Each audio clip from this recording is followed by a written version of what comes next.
That could have been our cold opening. Not have been a cold opening. All right, guys, we're back for week 14. I think this is. I don't have Chris to tell me what week it is. I think it's 14. It is the third round of the playoffs. There's state championships in the private schools. A big question is West Charlotte going to get to have a normal home game against Myers Park on Friday? There's a lot to talk about. We got Andy Capone. We're going to talk about players of the week. Got some what I think are pretty good coach versus coach questions. And we'll get to it all on the backside of this.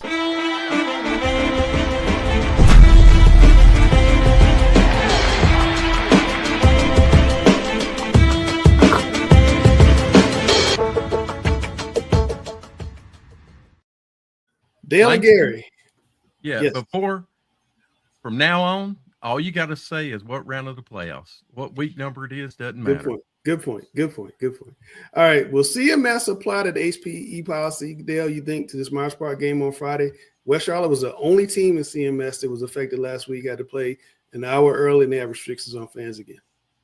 All right, I respect Sam's time tonight, but I want to say at Myers Park, held the largest or the biggest profile game of the season when they played Huff, when they hosted. Yes, Huff. Correct. And it was not fan limited in any manner.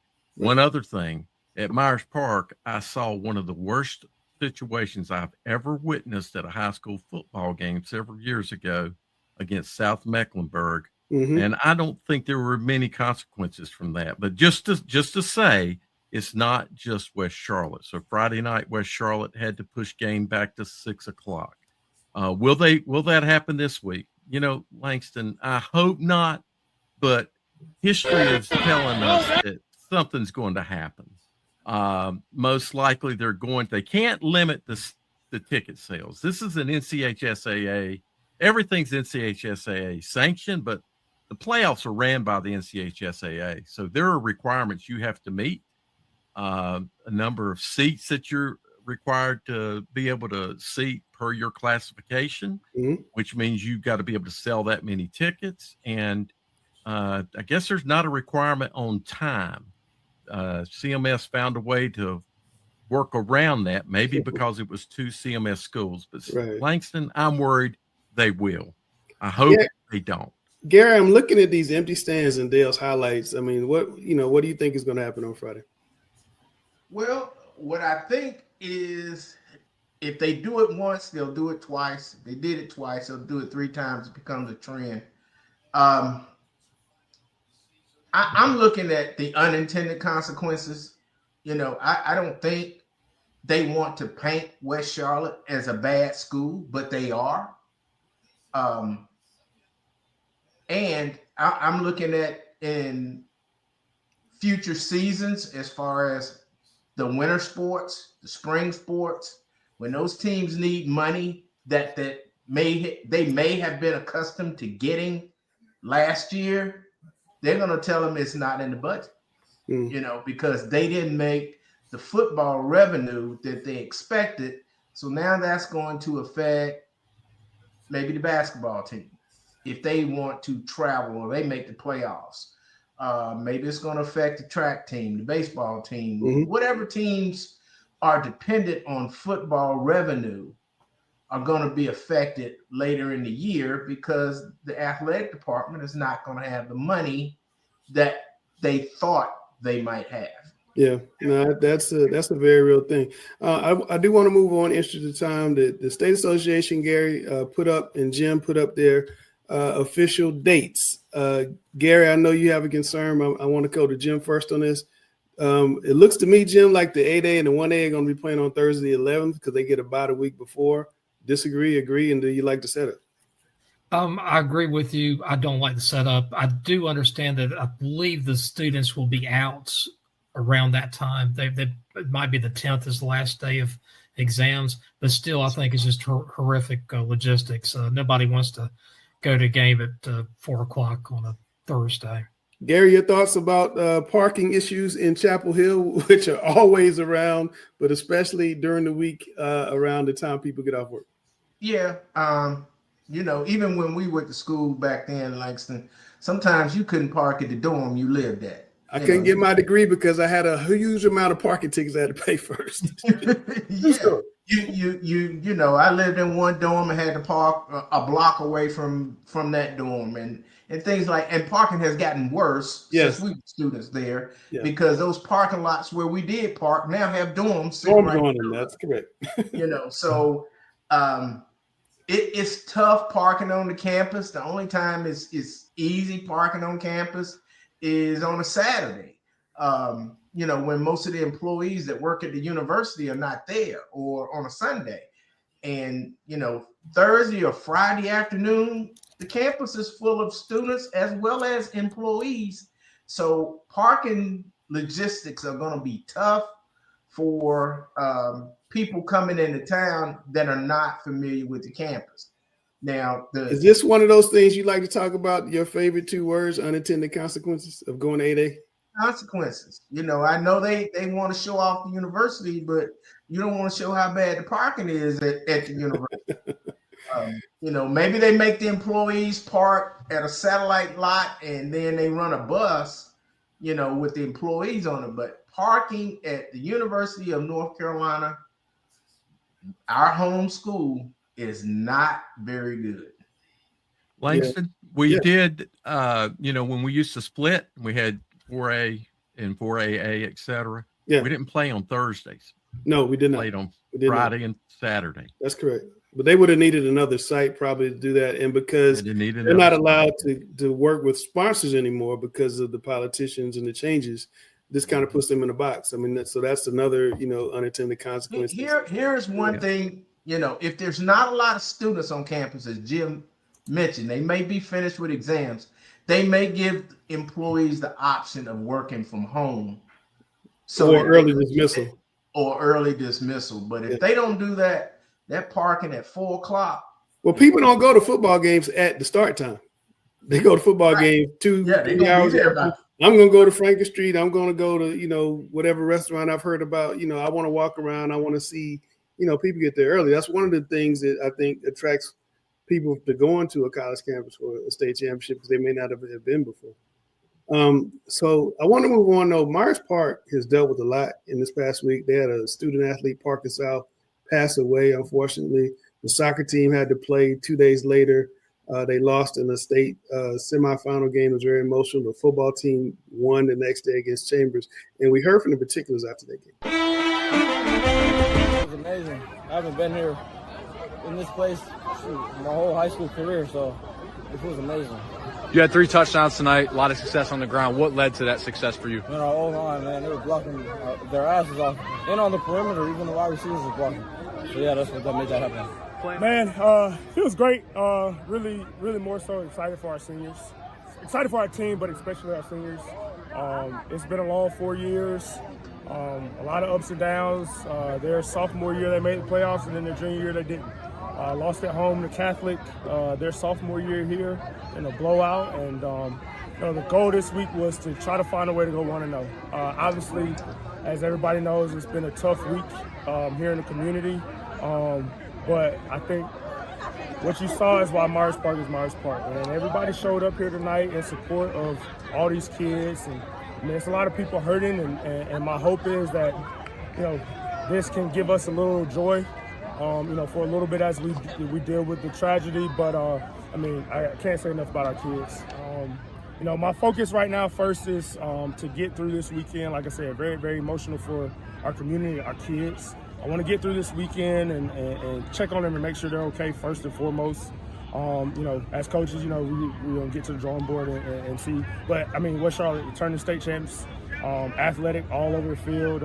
You know, they're good and ranked as they are for a reason. So we're going to have to play at the top of our game just to have a chance. But, I'll go to war with this group any day.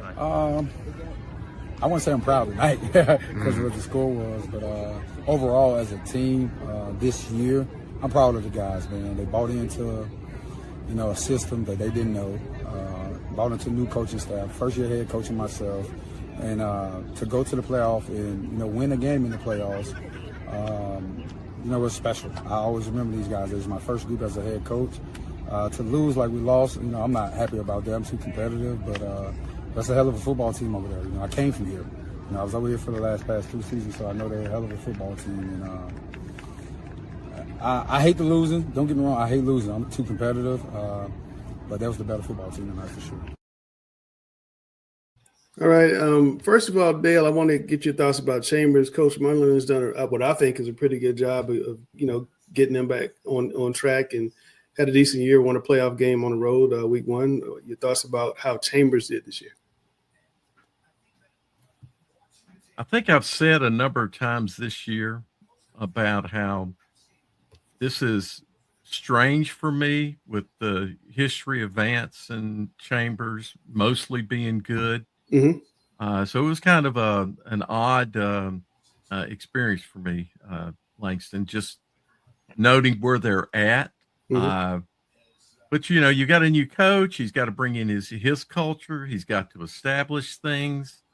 So, I don't know. We'll just have to see next year. I think they face challenges with West Charlotte's rise of kids wanting to go to West Charlotte. And you've got potentially the same situation just up the road at Mallard Creek. And so there's a little bit of a different, I think, environment that has been built at Chambers over the last few years because of their records. Yeah. That he's got a lot of work ahead of him, but I like his words about their loss. He accepted the loss, but he accepted he's competitive, and I would expect I'm going to expect they will be a better football team next year. They've got the talent over there to be. Jim, Marsh Park has had a really tough week. What do you think is going on with that team as they try to continue to go along on the playoffs? They had a funeral for a classmate on Saturday, one day after they played a football game, 3 days after he passed away. It was tough 36 years ago when I lost a classmate, very close classmate. And your emotions are very raw. And, now I'm a lot older. I'm in my mid-50s. It's still a tough thing for me to go through. Now I'm thinking more as a parent. But those kids, they're going through adversity. This is adversity they've probably never felt before in their life. Mm-hmm. The people at the school going through adversity, the parents, adversity. It's a very tough thing right now. But the good news is with adversity, if there's anything that's good news about what happened, it does sometimes bring a community together, and that's what we're looking for right now. You got to bring people together in these tragedies. Yeah, give them a rallying point.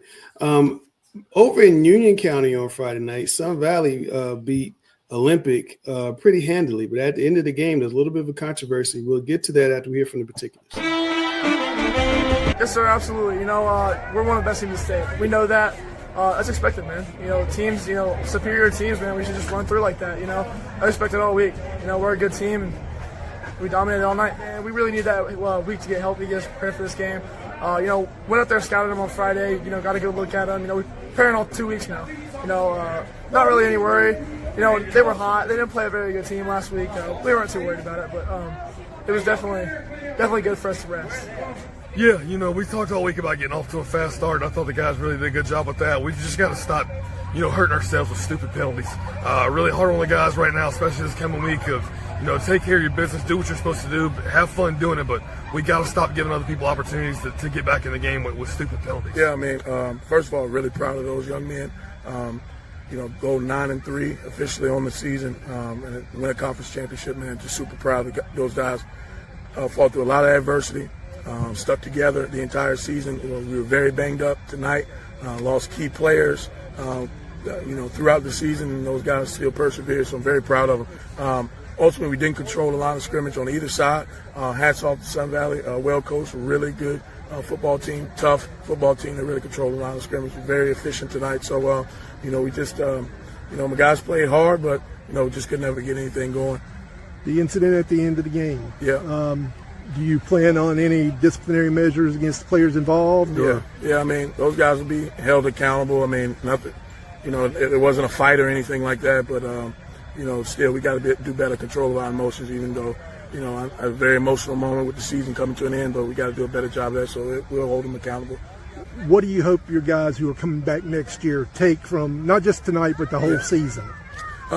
We have really good senior leadership that now is their turn to step up and identify who those leaders are, and to be resilient like this team was, no matter what adversity comes their way, to still show resiliency. All right, Gary, what happened was after the game, a group of Olympic players led by their quarterback jumped over the fence between the football field and the stands to confront the Sun Valley students who they said had been heckling them all game. Luckily, police came in and nothing happened, but your thoughts about that? You heard what Coach Thompson said at the end. Those guys will be disciplined. One thing about the playoffs, as that clock is winding down on that last possession, the finality of it starts to hit people.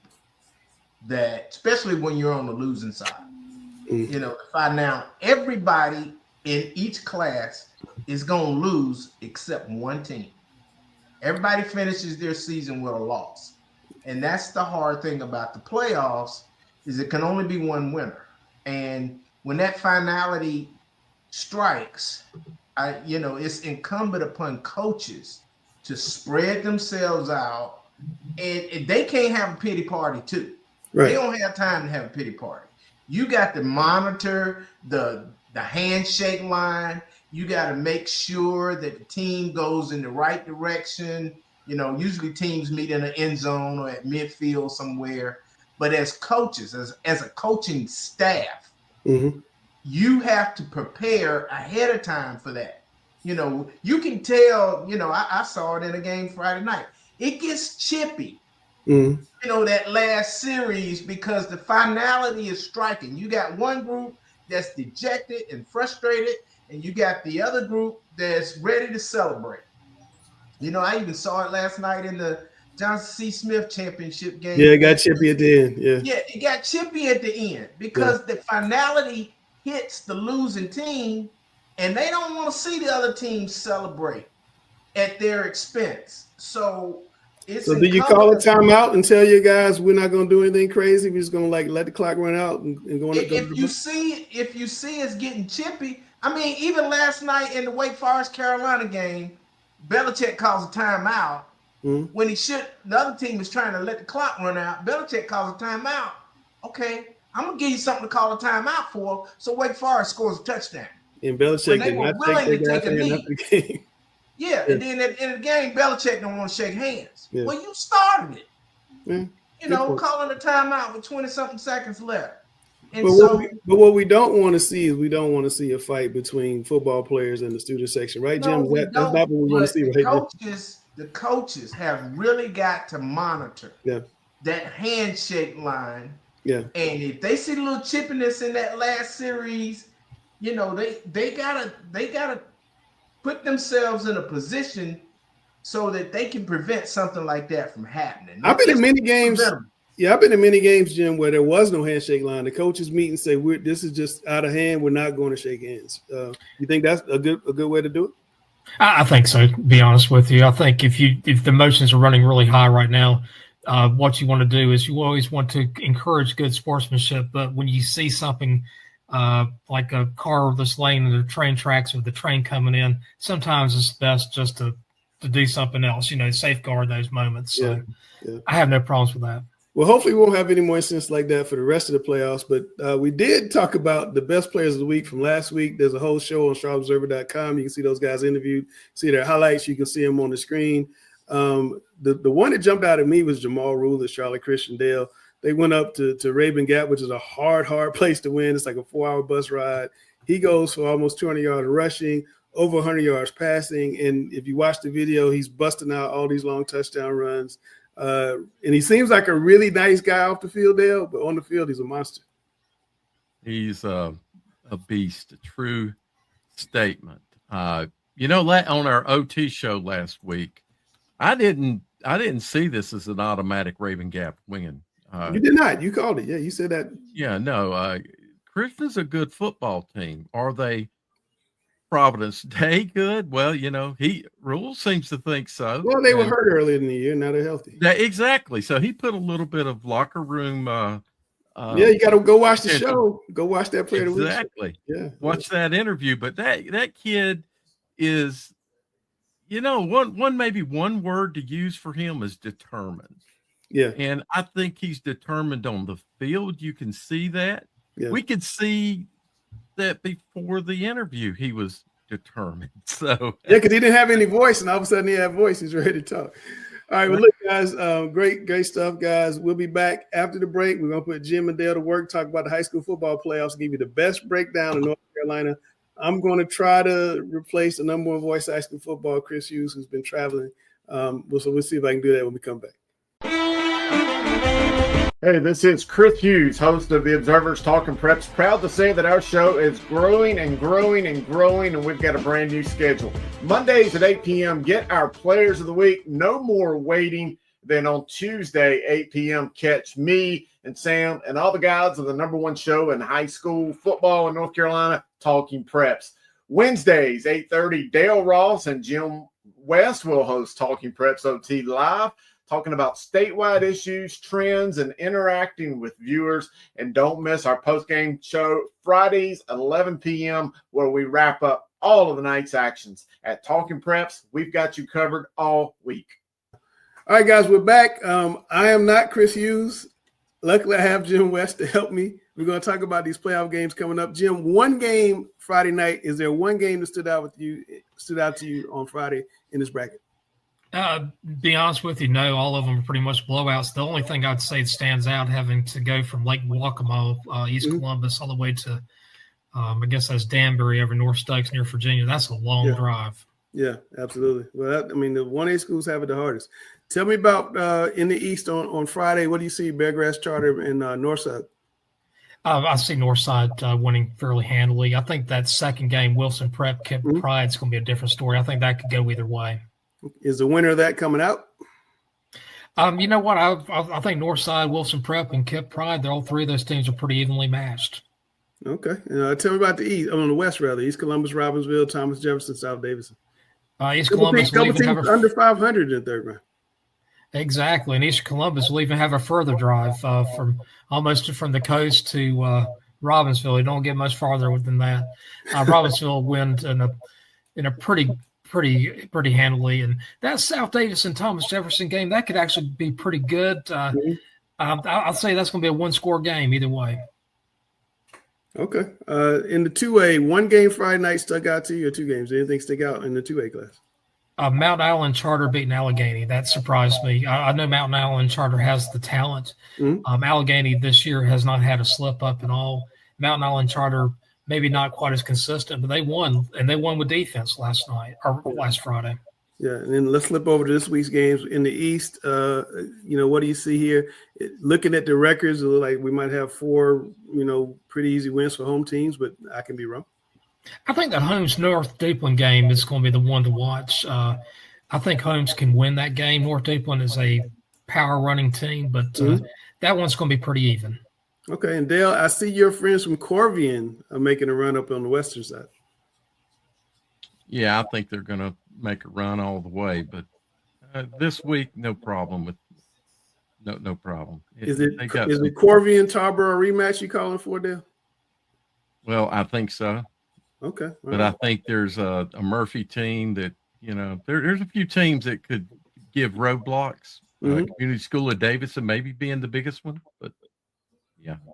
Well, Community School Davidson has to play Murphy on Friday, Dale. So only one of them will be a roadblock. I think they'll win. Well, true, but either one that comes out of that can be a roadblock. Okay, all right, fair enough. Right, but I think Community School wins this week.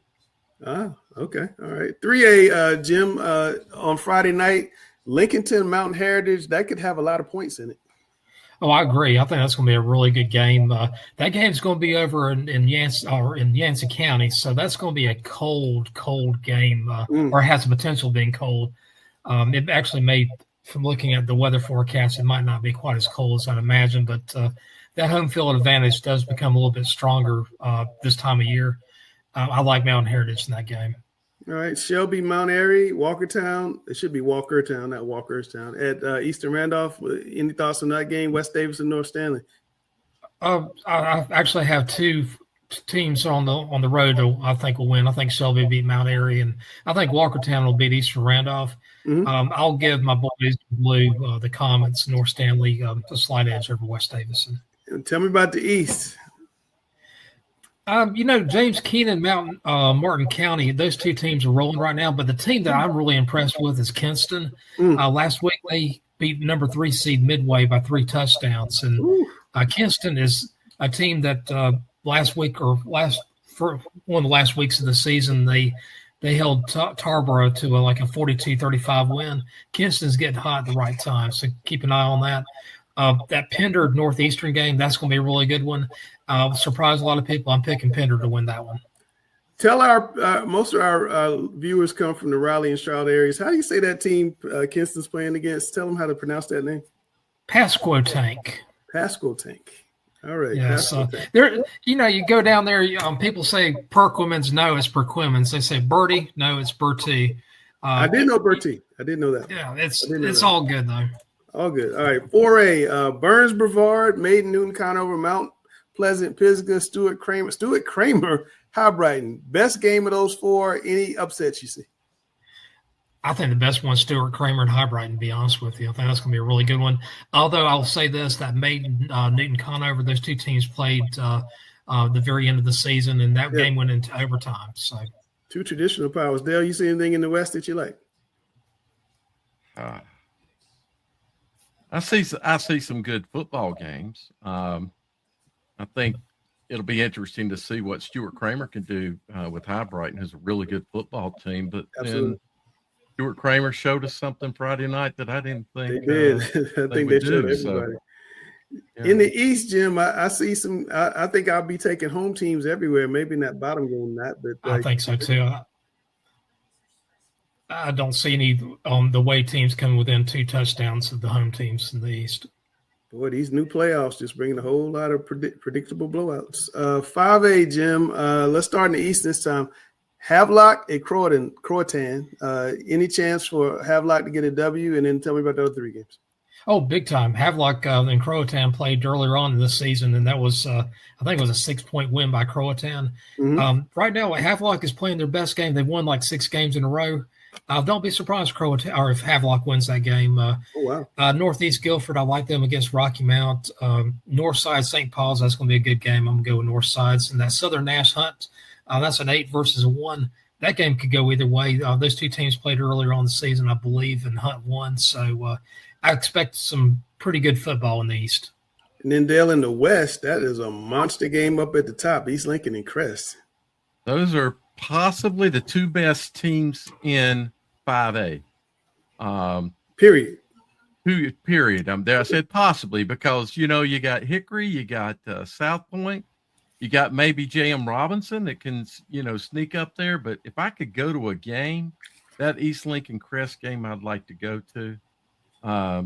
I think it's going to be interesting to see how well Monroe can play against South Point. That's that's a potential good game, and that's South Point's a really good football team themselves. A lot of good football games. Yeah, if Monroe can keep South Point off the field, I think they got a really good chance to get the win. They can't let that ground and pound thing get going for South Point. That red bone get going on them. Robinson, Dale, has just been surprising people all year. I mean, they lost that first game to Myers Park. People thought maybe they weren't that good. Oh, guess what? We won 10 in a row. Yeah, don't count them out. I think I don't think it's a dark horse. I think it's an outside favorite. Is the way I look at them, right on the edge of a favorite. So not a dark horse. That's a good football team. Underrated. All right, let's go to the 6A. Charlotte Catholic, Dale, it looked like the speed limit slowed down. It's kind of like Sam last year. They got out of all that 4A. They got the 3A playoffs. Catholic's getting away from all those 7A teams. Now they get into the 6A and making a run. Now they got to go to Watauga. But if you're a team like Catholic and you can control the ball, that's the type of team that can pull an upset on the road. Am I reaching or not? I think the things that can hurt a Watauga don't exist on a Charlotte Catholic team. Now, I'm not saying Charlotte Catholic can't beat So I'm reaching. But are you reaching? Oh, you just said I'm reaching. You just said I'm reaching. I said you're reaching. Maybe because this I think if we had a Sun Valley as an example going up to Watauga, no question. But because you've got that element of speed, there's a difference in the game, whereas Catholic's game is going to be more similar to a Watauga game. But as in any game, if you can control clock, that's all. So use the entire time that you have.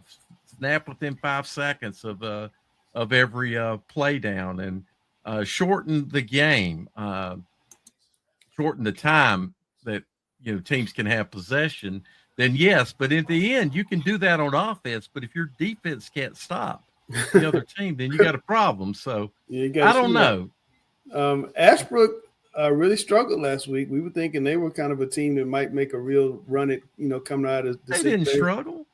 Come on. They didn't. Oh, I considered going to that game because I figured it would be a good game. Is Statesville one of the best teams? Statesville's a good team that can do some good things. And one of our friends was at the game, and he said Statesville just played very well. Okay, fair enough. Was a very good looking. I'm scoreboard watching. Yeah, scoreboard watching. You got to look at what the teams can do. So I still like Ashbrook, but I didn't think. In the end, I thought Ashbrook would win by 2 touchdowns. That is what my thoughts were, let's say, Friday morning when I thought about the game. Right. And should I go to Ashbrook? I was still considering it, but it was the whole – if I had not gone to West Charlotte, which was to support West Charlotte for the 6 p.m. start, I would have gone to the Ashbrook game. Your friends at Kings Mountain, you've been really hard on them. They're making a run there. I know they are, but, I can't jump back on that bandwagon right now.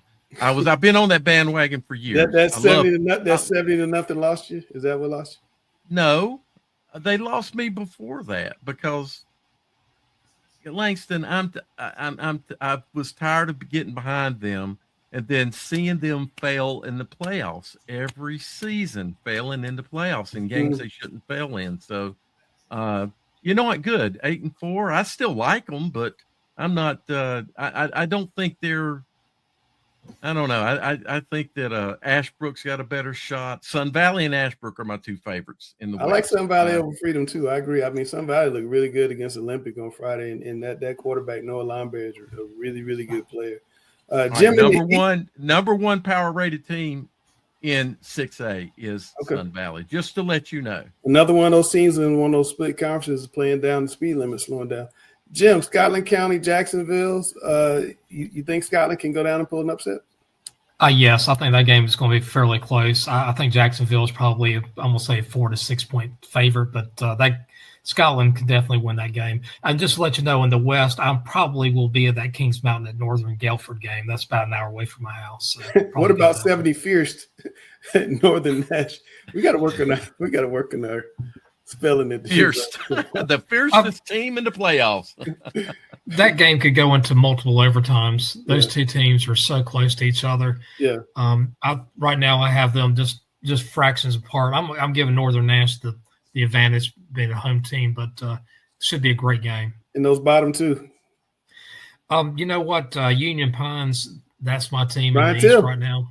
I like them. And Middle Creek, Southern Alabama, so I'm going to go to Middle Creek. Just let you know, Middle Creek is where my ancestors, the West, used to grow tobacco. Man, picking with his heart. Picking with your heart gets you in trouble sometimes. Langston. There you go. Yes. Ryan Smith, former quarterback at Sun Valley, I like the Smiths, and I didn't make a comment about that, but here he is. There he is. Got his team in the 3rd round and looking really good to advance. Absolutely, I would pick them in that game.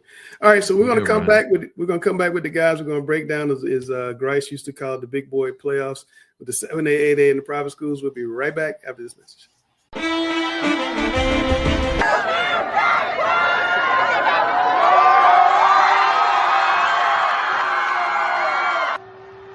Every week on Thursday and Saturday morning, get the latest in high school news from around the region in the Charlotte Observer's free newsletter, Talking Preps, the newsletter. Make sure you sign up now.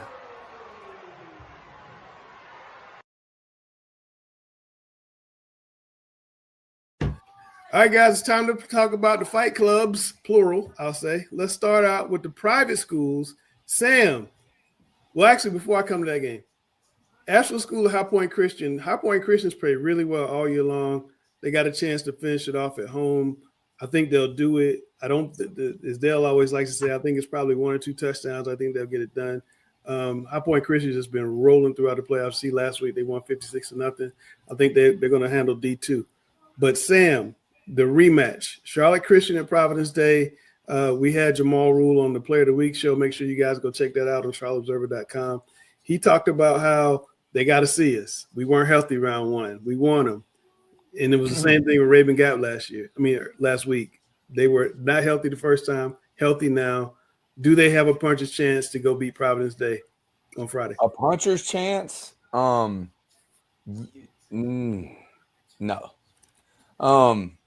They are more improved. That was an impressive win. It's a lot of points being scored. It's a basketball score right there, 55-48. A little disturbing on the defensive end. If it was 55-20 something, then I'd be like, oh yeah, okay, something's going on. But you're giving up a lot of points, and Providence Day's defense is extremely good as well too. So I just still think, like I said before, the last time they played, it was going to be 21 points or more, and it was. Mm-hmm. If they make it within a 2-score game, I'd be very impressed. Very impressed. Now, puncher's chance that they throw out the knockout blow and something funky happens in the game, yes, that can happen. But if both teams remain healthy throughout the game, for the most part, I think it's still a 21-point deficit for them. Hills, you saw Providence Day up close and personal. If they have one weakness, am I right in saying it's stopping the run? Man, I mean, I could say that. It would sound disingenuous coming from me and what we did against them.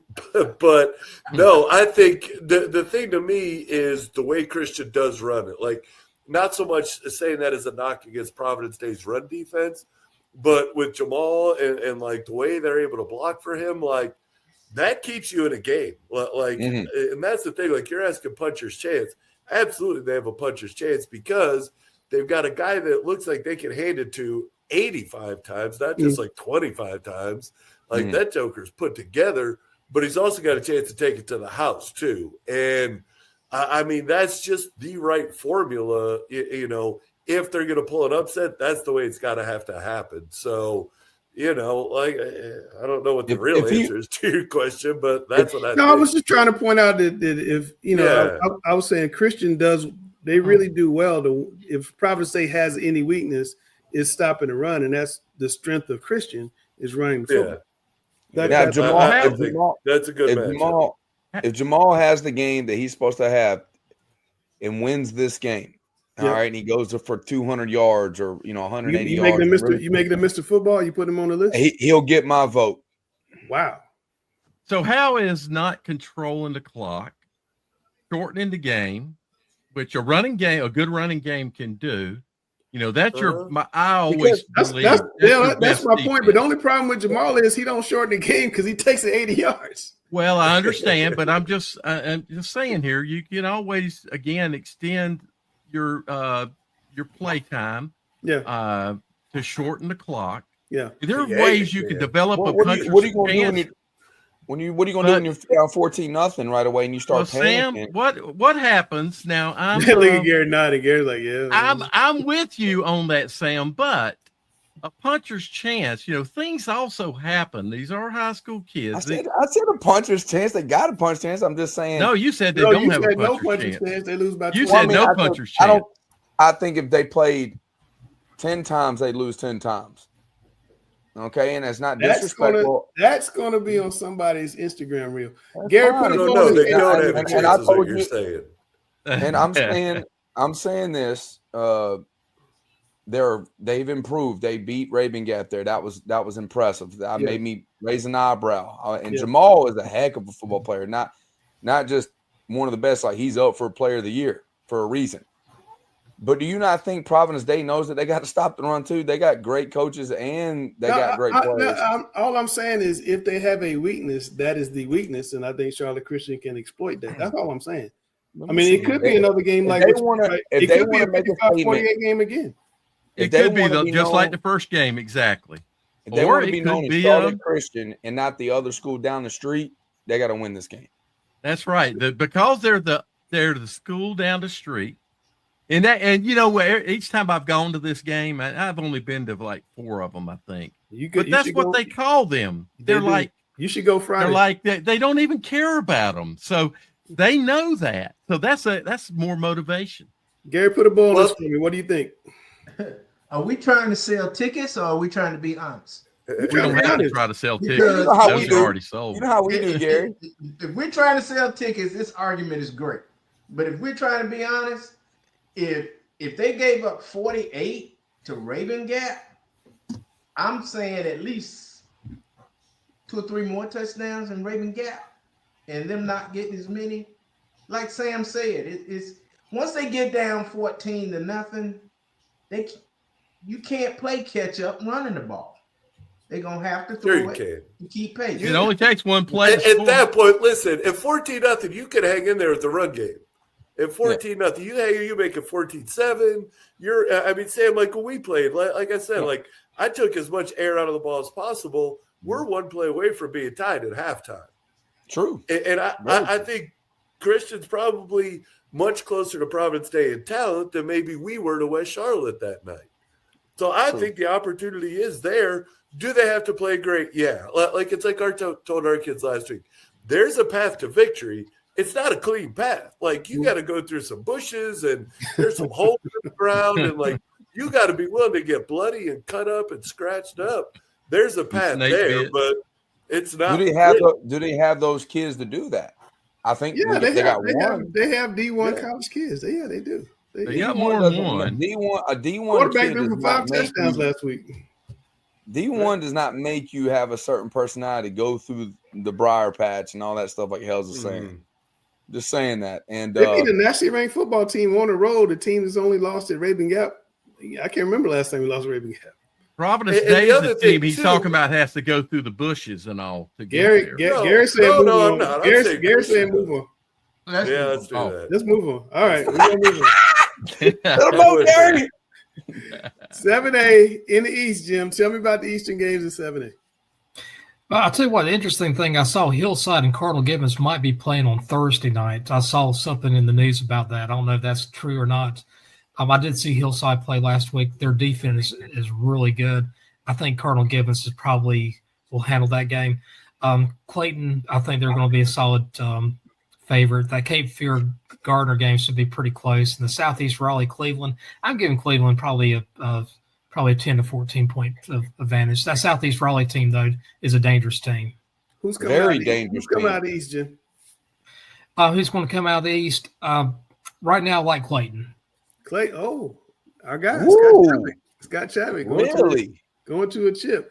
All right, Sam, Faison Brandon hadn't played since he played against you at Bank of America Stadium week 1. Came back, looked really good against West Cabarrus in the second round of playoffs. Now they're getting ready for Jack Britt. Do you think he has enough time to get fully ready before they play a heavyweight in a couple of weeks?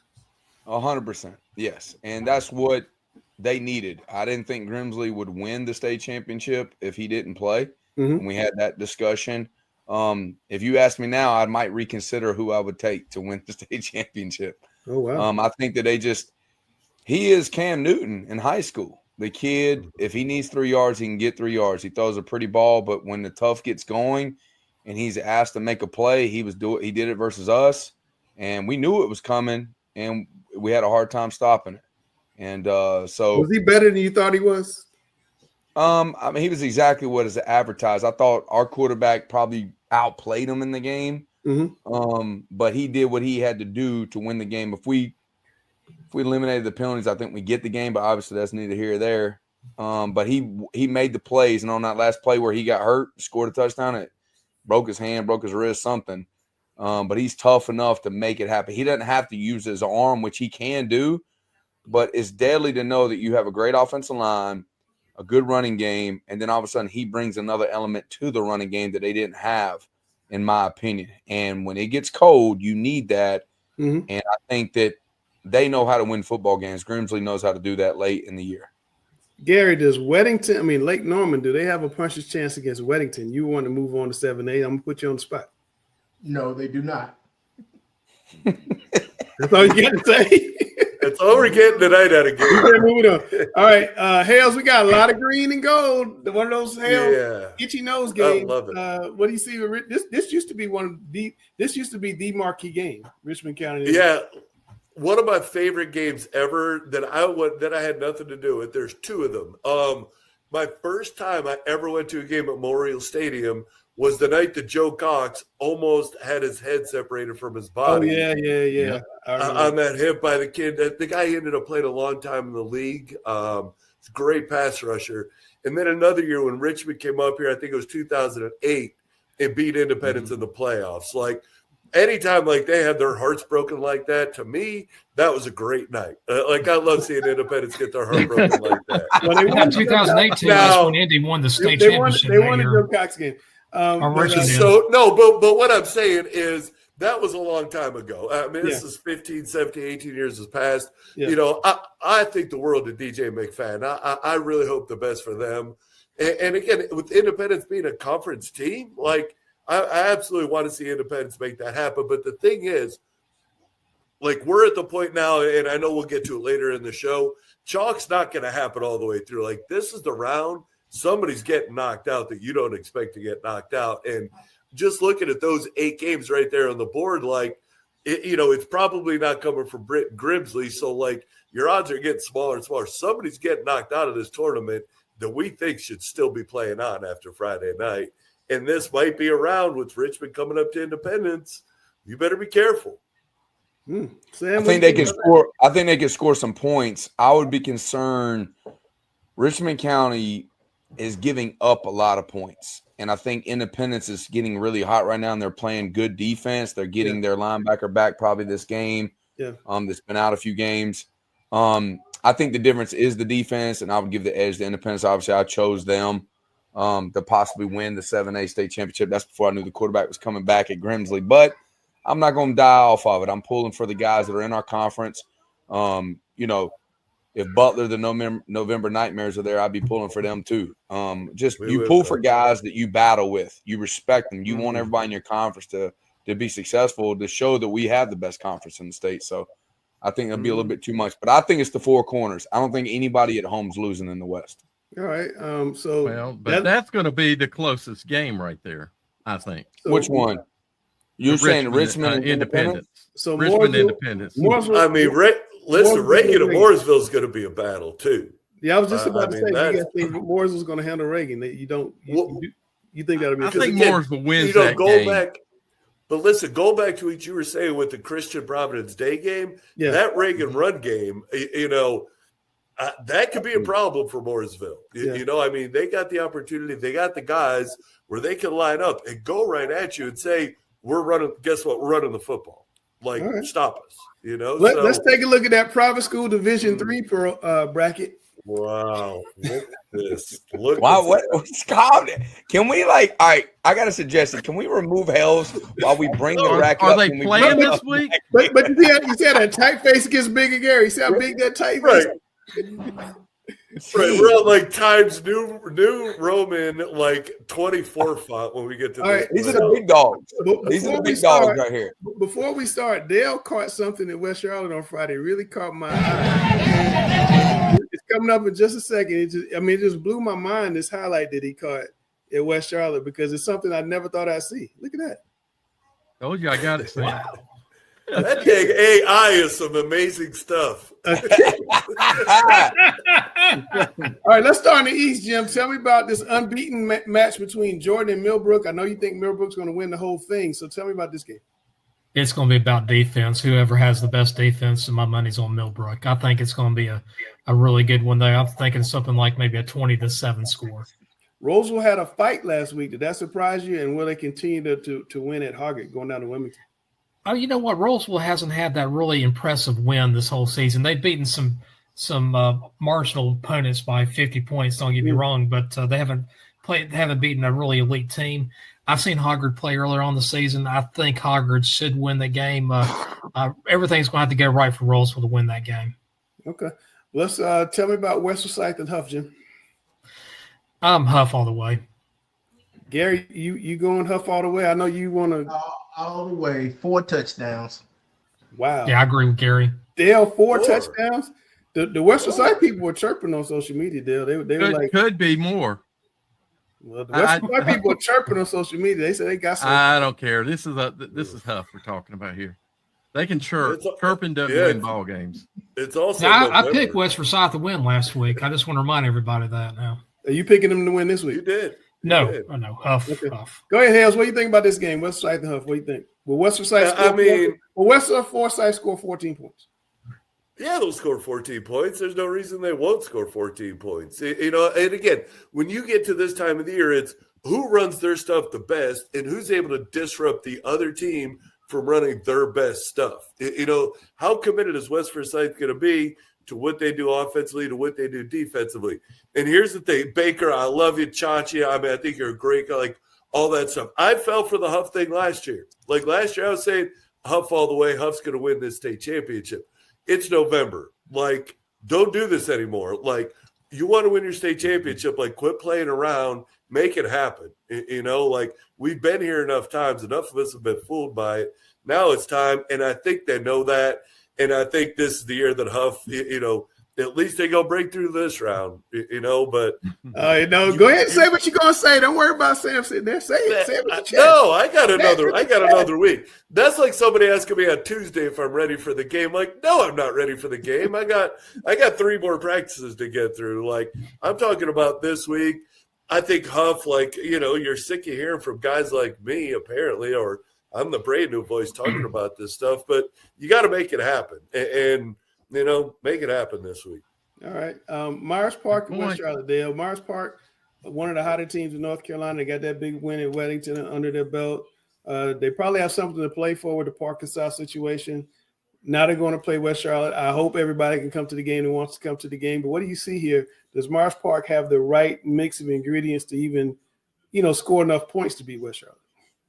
Yeah, let me say one thing.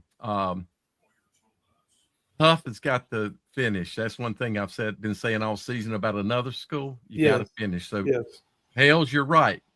They got to be able to finish, meaning you got to get through the next game. You know, when I was at the Myers Park Huff game, and I was very impressed with the Myers Park defensive play, especially that defensive end. My gosh, that guy's good. He's up for Mr. Football for a reason. Yeah, he is good. Just absolutely great edge rusher. Myers Park had the problem of finishing in that game. They finished with field goals. So 2 drives ended with field goals, 6 points, you know. Right. You got to finish. And the one thing the Huff defense was able to do was to keep them from finishing and ultimately hold themselves in until they blew the game out. So in saying that, this West Charlotte defense is as good as any defense I've seen. That was a fantastic defensive performance Friday night. It was Providence, but still fantastic defensive performance. 3 pick sixes. One of them didn't count, but still 3 pick sixes. Yeah. That's the way I'm going to call it. That's the way I see it. The thing about Myers Park offensively in their bigger games, they did score 28 against Weddington. They only had 13 against Mallet Creek, and they had 6 against Huff. So they have not been able to generate a lot of points against elite teams. Sam's defense is certainly elite. Can they score enough to beat West Charlotte, a team that will score on you when they're on defense? No, they can't. The only thing is this may keep the game close for a half is, you know, some bad special teams or too many penalties on West Charlotte. But by the end of the game, West Charlotte by 4 touchdowns. Sam, I'm going to give you a chance to get yourself in trouble. I'll even put you in the big shot and let you talk about this game. Go ahead. Tell me what the game plan is to beat Myers Park. Well, I'm not going to give the game plan. We respect the heck out of the group. I mean, we got as much film as we need to look at them, and they're a really good football team. There's a reason why they beat Weddington. There's a reason why they were with Huff for up to 3 quarters. They are very spectacular. They're explosive. You know, got a great running game, big up front. Defensively, like you said, the defensive ends are spectacular. They cover well. They got Division I athletes. They got receivers. They got everything you need. Got a great kicking game. But they're coming to our home, and we're going to protect our home. Simple enough. All right. That said, man's confident. He says the best team he's ever coached. So we'll see. We'll be right back after this. Jim, thank you so much for filling in, because if I didn't have Chris and didn't have you, it'd be a really short show. Hey, this is Chris Hughes, host of the Observer's Talking Preps. Proud to say that our show is growing and growing and growing, and we've got a brand new schedule. Mondays at 8 p.m., get our players of the week. No more waiting. Then on Tuesday, 8 p.m., catch me and Sam and all the guys of the number one show in high school football in North Carolina, Talking Preps. Wednesdays, 8:30, Dale Ross and Jim West will host Talking Preps OT Live, talking about statewide issues, trends, and interacting with viewers. And don't miss our post-game show Fridays at 11 p.m., where we wrap up all of the night's actions. At Talking Preps, we've got you covered all week. All right, welcome back. We got a treat. The guy that Sam is deathly afraid of is in the back. We got Andy Capone of Weddington. Coach Capone, how you doing? Good. How are y'all? I don't know why Sam's scared of me, though. Sam's scared of you, man. I don't know why I'm scared either. Langston says that I'm scared of y'all. I respect the heck out of you, though. You still have the greatest winning streak. How many?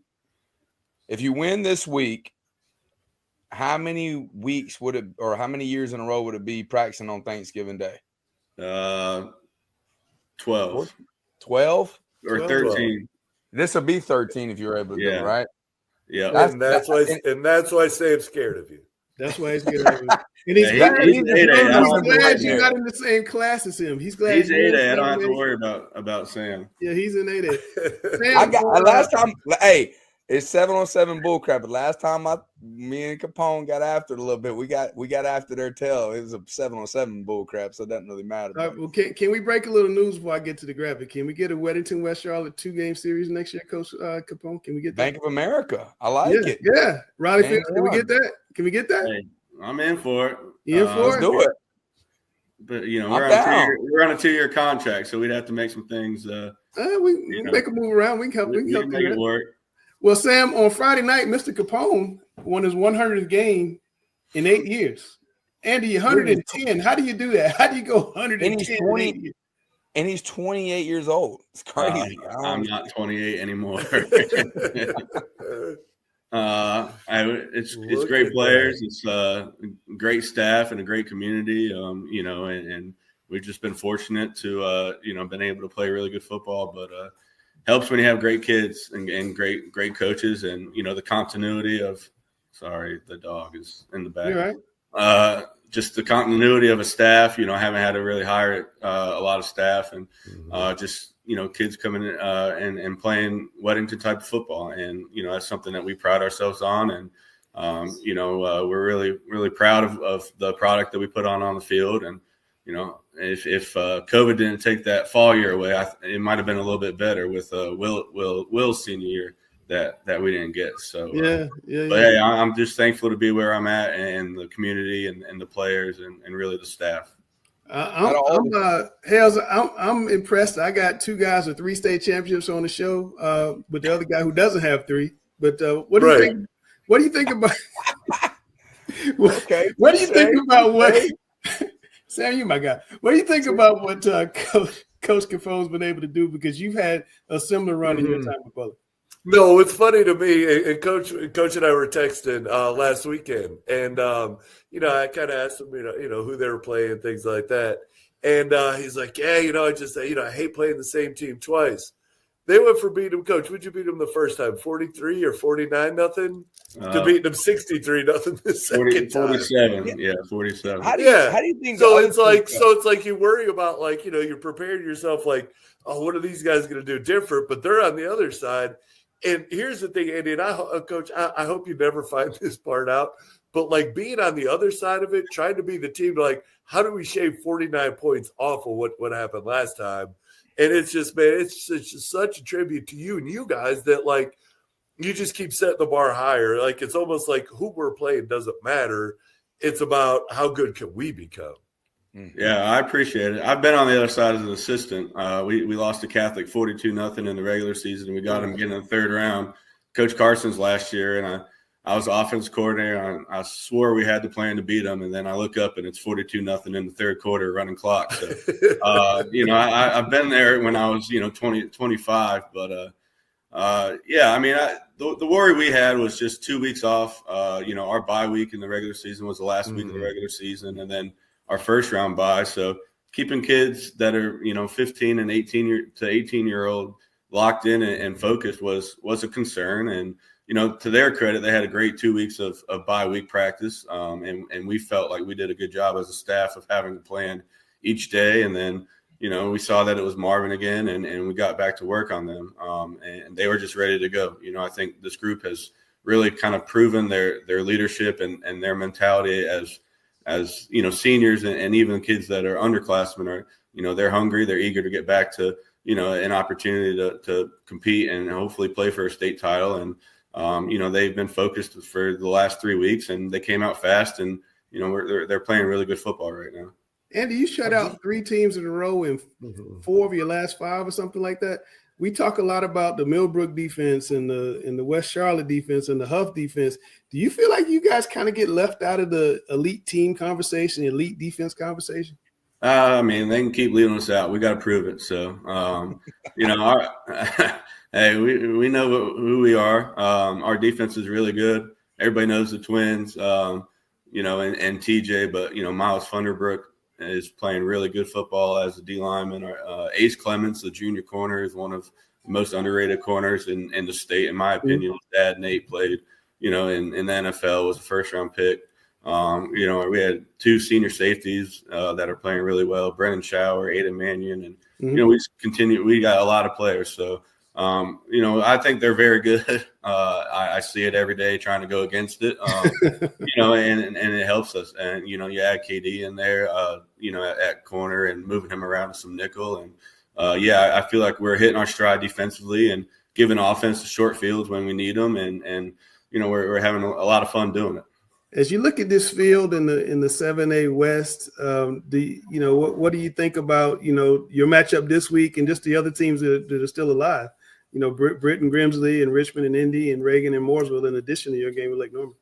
Yeah, I mean, they're all really good teams. You look at all those records, no one has more than, Jack Britt has 4 losses. But, we've played Mooresville. I know we have a couple familiar opponents with Lake Norman, with Mooresville and Sun Valley. So, for us, it's just taking it one game at a time, not looking ahead to Independence, who Sam picked to beat us, not looking ahead to any of that. We got to get to Thanksgiving practice, and that means winning on Friday. And Coach Oliphant has done a great job with them, and they got a really good young quarterback and a lot of good skill guys. So we got to come ready to go and be prepared. But I think our kids are hungry, and the thing that they've done is we've been here in this situation. These seniors have been there for 3 years, and we know what it takes to win when it gets cooler, even though it's supposed to be like 75 on Friday. So for us, it's just continuing to stack days and have a good week of practice, and then come out and play as well as we've been playing. I got something for you right here, Andy. You've been on this run. Hales talks about the November nightmares, but you guys are the epiphany of that. Whenever you're going to practice on Thanksgiving Day, literally possibly 13 years in a row if you take care of business. And let's look at his profile picture. I mean, is this not a true Italian right here? I mean, this is a great profile picture right here. I'm terrified of that man right there. Look at that. You scared Andy Capone, period. Yeah, terrified. Now, listen, you got to give us something, because you have something special running right here. I think it's the greatest stat there is in the coaching. And you're talking about your defense. Your defense coordinator is amazing too. I would put him up there against anybody. What's something you think you guys do differently or unique that you love, that you think that kind of gives you all an advantage? There's got to be something like, this is the way we practice on this, or we do this. We might go out on Wednesdays to go eat at this one place. There's something unique you guys do that we need a little bit of the insight. I mean, Hales watched us practice last year, so he can tell you there's nothing special. I just think, what we do is everything is full speed, and we do everything hard. We don't do walkthroughs anymore. We're always in helmets and shoulder pads, even on Thursdays. And I changed that about 2 years ago because I felt like we kind of started slow, and I felt like our walkthroughs were kind of counterproductive. So, we put the pads on. So, I don't know if it's anything like that. Our kids come out and play, and there's times where we practice like crap, and I leave upset and all that. But, I think whatever juice or magic juice there is in it is every Friday our kids come out and play as hard as they can.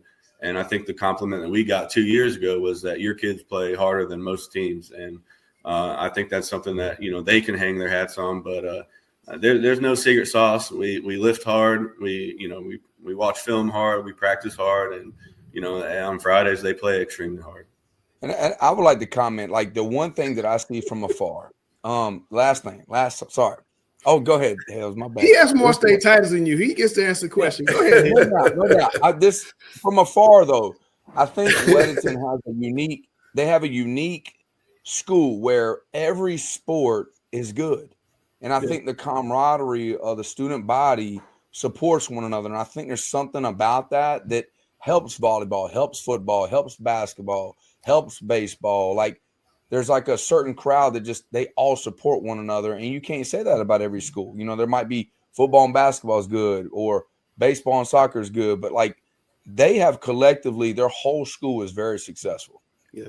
Yeah. Last year, all of our varsity teams were, above 500 and made the playoffs. And, that's something that our AD Mike Hart, talks about to people and it's a great community and winning matters. And that's what we preach on. And we just say, if you don't care about winning and losing, why are you even suiting up or dressing out to play? And it doesn't matter what it is. It could be, tic-tac-toe or rock, paper, scissors, winning matters. And that's how kind of I was raised and born. And, I can't stand to lose no matter what it is. And, that's something that I think our community has kind of grown. And honestly, they expect to win, and they expect to be dominant. We can dominate a team and we give up 7 points early in the year and people are asking why we gave up 7 points, and so, the standard is now creeped into the community where, they're expecting us not only to win, but to dominate. And that's something that we've talked to the kids about. And,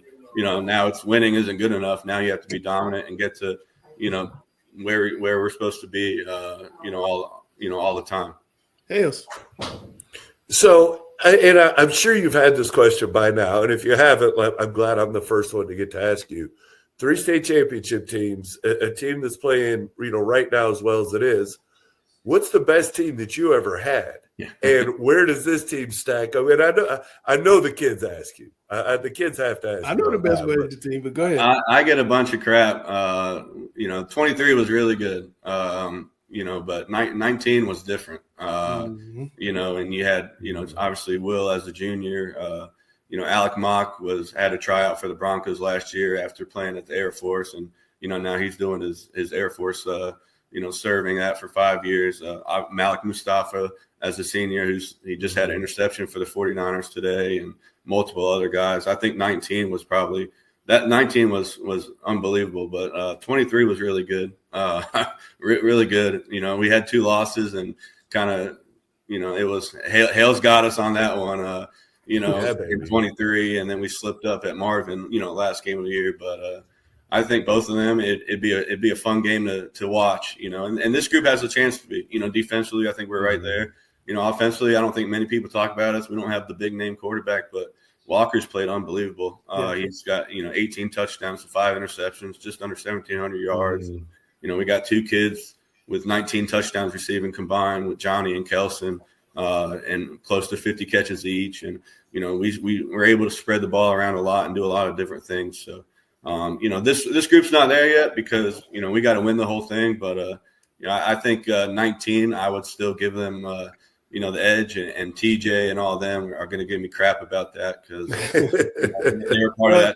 That 19 team it's a good problem to have, man. It's a good problem to have. That 19 team had a player Sam was also afraid of. We used to have on the show. Sam would run when he came on the show, Mississippi. Will's a very intense guy. Nice as can be, but he can get intense. So. Yeah, absolutely. One of my favorite players. The one thing I was going to say too, and you'd brought up, me coming by practice last year, excuse me. The thing that got my attention so much is just your kids know, like when it's time to work, it's time to work. Like when it's time to we could kind of let off the gas here for a couple of minutes, have a good time, and enjoy being out here. Like that's just, to me, it's such a hard balance to have. Mm-hmm. And that's just, again, such a credit to you. And like you mentioned yourself, just having that continuity in your staff, like everybody knows what to expect from everybody all the time. And it's just, it's such an underrated part of all this. Yeah, I think that's something that I've had to grow.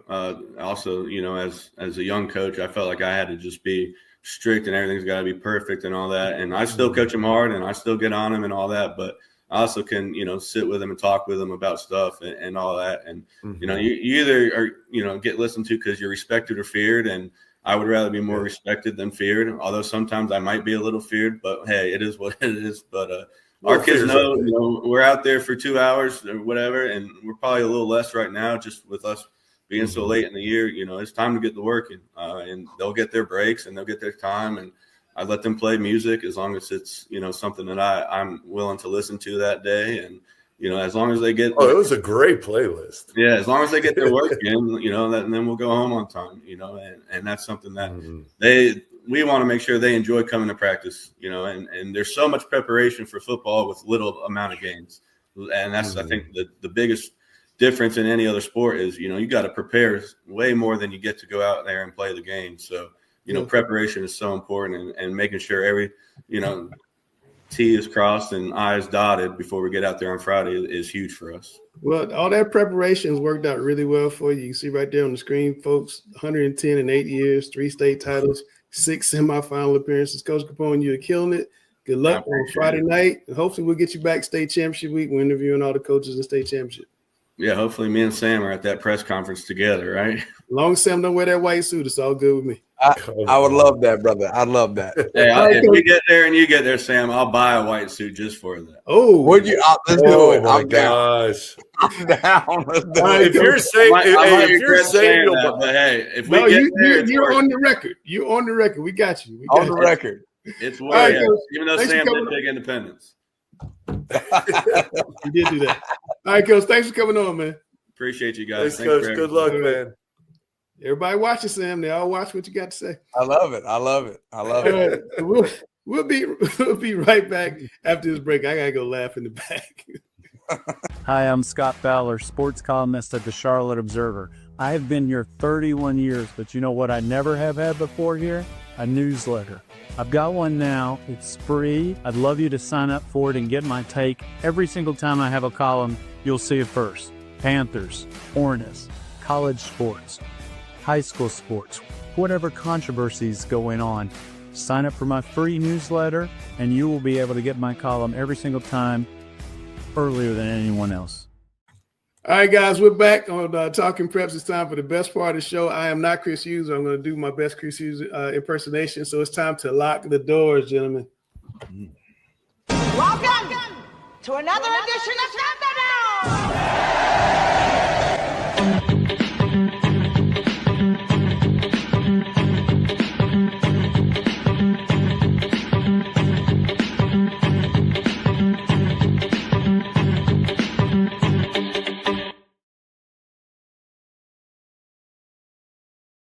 Now, Sam, I've been watching in the back. You have not been deferring anymore because you're afraid of Mr. Hales and Mr. Richmond. That is the true statement. That's the only time I've been afraid. I'll be you're afraid of Andy Capone as well. That's the true statement. No, not afraid. You're afraid of Andy Capone. Respect the heck out of him, though. All right. Question number 1, Sam. How much does football this is a really good question for you. How much does football revenue or lack thereof affect the school's athletic budget? It's the whole athletic budget for the most part. Self-efficient can be basketball. It's more of they're bringing in, they can bring in income for their own program roughly, but football can pay for literally every sport else outside. So we take care of our own, and then we're able to have an abundance if we do what we're supposed to do, where, you know, programs like tennis, volleyball, softball, any of those things that like cost money, we're able to do it. And that's what we want to do. But football revenue is what has to come in to support a whole athletic program. It's not even close. Hales. Yeah, and that's one of the things that it took me a couple of years to really get a good handle on it. And when I would have my preseason meeting with the parents, I tell them, look, it's no longer about everybody has to play. We're responsible for keeping the lights on for the athletic department. It's already at this level with, at this high school level, especially as big schools, it's a bottom line business. Like, how much money are you bringing in? Like, how much revenue are you generating? And of course, the more you win, the less you lose. Like, the more people are going to want to see you. But yeah, like, that's a huge part of what we do. Like, you got to keep bringing in money because, again, like, where else would the golf bags come from? Where else would provided that, the kids don't have to buy that themselves. So yeah, it's a huge part of what we do. Gary, West Charlotte probably lost about 30 grand off the Independence game, not to mention these other games have been restricted. Your thoughts here? Well, they talk about how it supports. And here's the other thing. The athletic budget is in not the budget, but the number of teams is increasing. They're adding men's volleyball. That costs money. Okay. Flag football. They're adding girls flag football, which is becoming real popular. And I know some of the kids paid money, but still, the buses, the lights to the stadium, the security for the games, all of that's coming out of football revenue. So it's tough when you don't have a good football program. It really makes basketball have to work even harder when the football program is not that good. And if you don't have a good football or basketball program, now you're talking about going into school funds to pay for some of this stuff. Yeah, it's a tough thing. Question number 2, Gary, since you all warmed up, would you rather play a regional or state championship game at a big college or a big pro stadium? Or would you rather play it, more of like a UNCC with 10 to 12,000 fans, you can sell it out?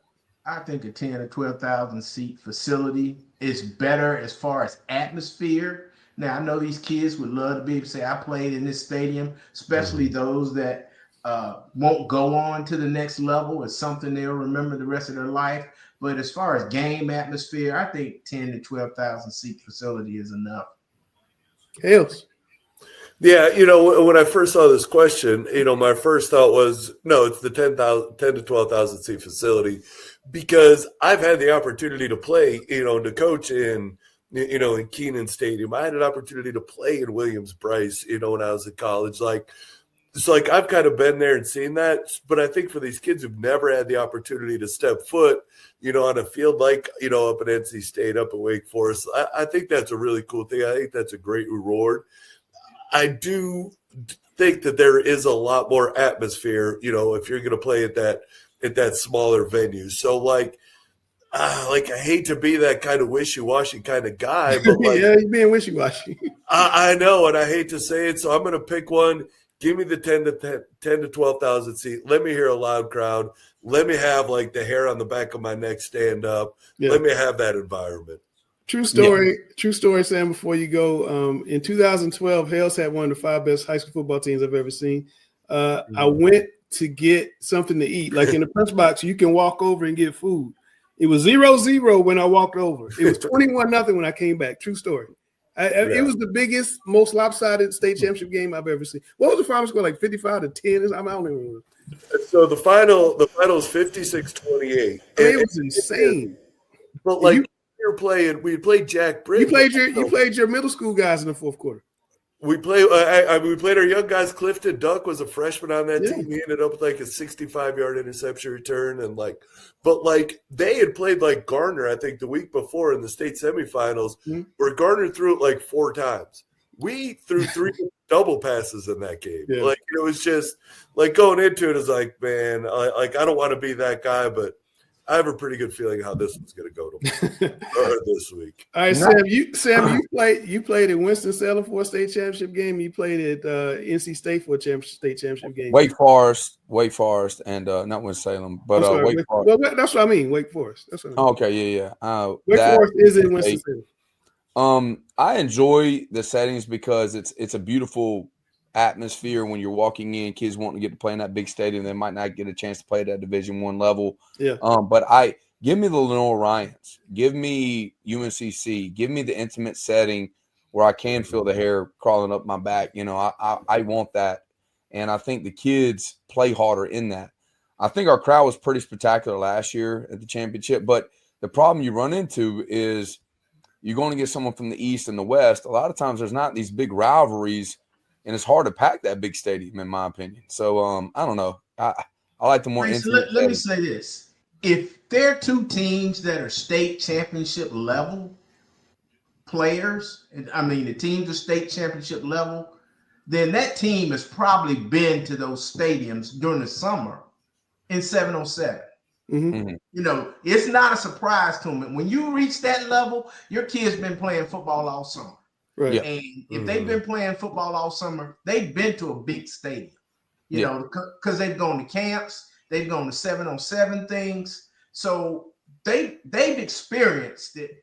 They haven't experienced it with the audience, but they've experienced being in that stadium. The one thing that we're not maybe looking at, maybe these big stadiums have multiple locker rooms, and I think it's a good transition. No, that's true. But I've been to a lot of these state championship games, and Dale in the back has as well, because I've been with Dale at many state championship games. There'll literally be 500 people in NC State. literally, and it's like, it's just the weirdest look in the world to look down and all you see is seats, and you see grandma in section 27 and Aunt Joni in 28, and that's really it. You see that. Oh, and you can hear conversations. Yeah, and you can hear conversations. And I've also been in big games, not state championship games, but big games in those more intimate arenas, and it's so loud, as Coach L said, the hair on your neck, back of your neck stands up. So me personally, I think it'd be better to 10 to 12,000 seat facility. I love to sell out, just to you remember that atmosphere. Even when you guys played at Bank of America and you draw like 13,000, it's still swallowed up by the crowd. They did a good job of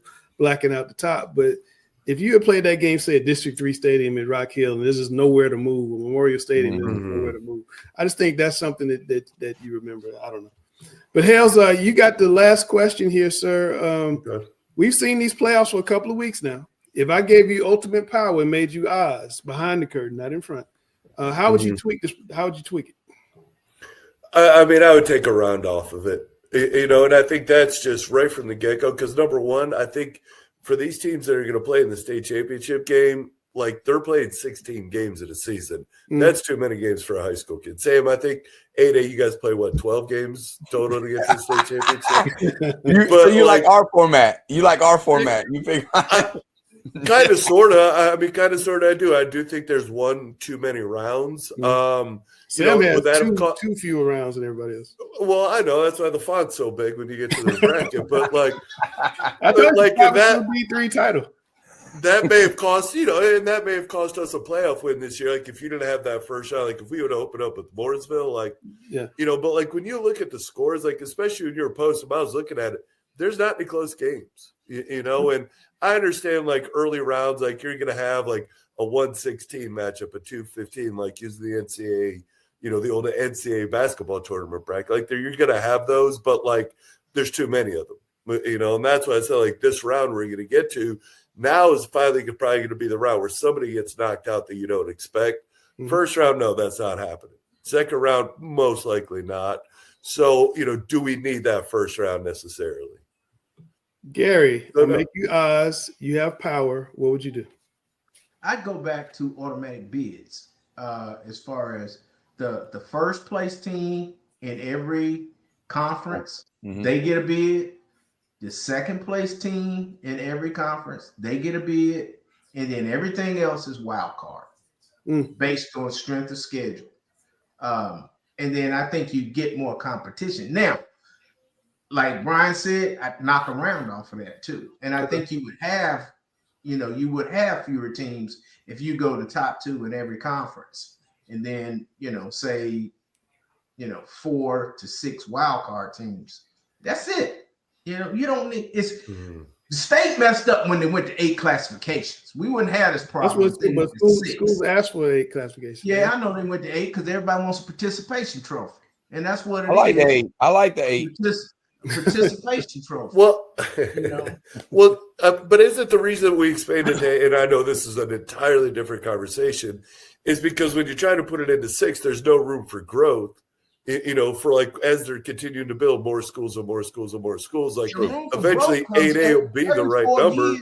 Every 4 years when they do the reclassifications, that's when you do the growth. If you need to add another classification, then you go to 7 in 10 years. If you need to add but it took us 60 years just to get together to approve, this one time to expand from 4 classifications. It's hard enough to get all these people together to vote. So I think that's why they say, and again, I could be completely wrong on this, but I think that's why I said, let's just go to 8. And as more schools are built, it'll fill in. And eventually 8 will be the right. I'm not saying it's the right way, but like eventually 8 will be the right number. Recognize that right now 6 probably was. Sam, your almighty odds, what would you do to the playoffs? I would do exactly what the 8A is doing. I would make it bigger font for everybody to see. And I would just say that, 24 teams is perfect. Let's make it very hard. I think that Gary said it perfectly. If you win your conference, it matters. You get automatically bid, you win your conference. After that, I would make it I would add in strength of schedule with the RPI. If there's a way to add strength of schedule into that somehow based upon the classification your games are won. So say you're playing an 8-1 team, but they're 2A, and an 8-1 team from 7A is different, something of that nature. Then I would eliminate the rounds. It'd be hard against. There's some teams that don't have no business being in the playoffs. And you don't want to be like a lot of us are coaching for free, like we said right now. So yes, we get to Christmas, we're still playing football pretty much. And so it would be nice that the championship week is you make it December. That's championship week, not the second week in December. So like South Carolina does. Yeah, interesting thoughts, guys. Interesting show. I did learn that if Sam gets to the state championship game, Andy Capone will buy him a white suit. So both of them were white suit baby. To the press conference. Look, I may have to drive up to Chapel Hill to see O'Reilly, wherever they have it, to see that white in December. Hell's is going to come. The way he said that, listen, I'm not going to be in a white suit. I'm not. But listen, the way Capone said that, and I'll be happy to tell him there's no way he doesn't already have a white suit. Right. He did not come out and say that without having one in the closet already. I think he has a John Travolta. I think he's dressed up as John Travolta in Halloween a few times. It's Saturday Night Fever if they both make it. I know, right? With the big black collars and everything. Sam could probably dance like Travolta too, I bet. All right, Sam, put the big man as one shot. Let's get out of here because so Connie don't get mad at me. 7 o'clock, West Charlotte. No restrictions, baby. Will it be 7 o'clock? Will it be 7 No o'clock? restrictions. Let's go. Will it be 6? Pack it. Won't be 5? Huh? Won't be 5 o'clock, 4 o'clock? No. 7 o'clock, baby. 3:30? I got clarification. Third block, man. Third block. Have you been told that officially? I'm making it happen right now. Let's go. Sam said 7 o'clock, so hopefully everybody gets a chance to go see that game. No I do know whatever happens in that game, we'll be back on Sunday, and hopefully Chris will be back. This is hard, man, to host a whole show by yourself. But that is Sam Griner, the 2-time state championship coach of West Charlotte. He was outnumbered all show today with all these 3-time state champions we had on the show. I had Andy Capone, who he's scared of. This is the anti-Sam show this week. Brian Hales, the 3-time state championship coach of Butler. That is Dale Ross, the CMS historian. That's Gary Richmond, my frat brother. Just show your shirt, Gary. Show your shirt. Founders Day. And also a former CMS coach. I'm Langston, and we are finally done talking preps. See you guys.